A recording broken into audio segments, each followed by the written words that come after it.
What's up, everyone? Welcome to the video. Today we're going to take a look at how to change the battery in this Ford Explorer remote key fob.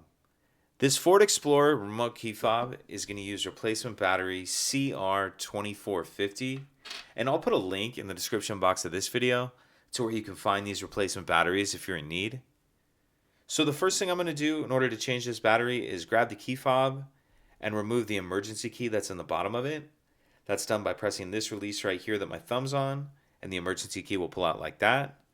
Now if we hold the key fob with the buttons facing down and we take a look at the bottom of it, we see there's this notch right here that the end of this key's on. What I'm going to do is take my key and push it in the notch like this. Then I'm going to angle the key up and push up on this back cover and pop this off.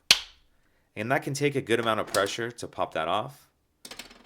But once we get that back cover off, we see our battery right here. For this part, I'm going to grab a small screwdriver, or even something like with a point on it will work. You just want it to fit in this notch right here. I'm going to use that notch to get under the battery and pop it up out of that holder. Get the old battery out of there, and then we'll grab the new battery, and you want to make sure that you're installing that with the plus side up, positive side up.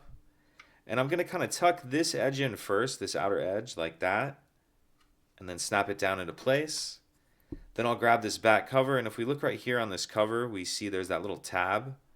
What I'm going to do is slide that tab in first, like that, and then snap that cover down into place. Slide our emergency key back in, and that's it. If you could take a second to like and subscribe, it helps us out, and I'd appreciate it. Thank you.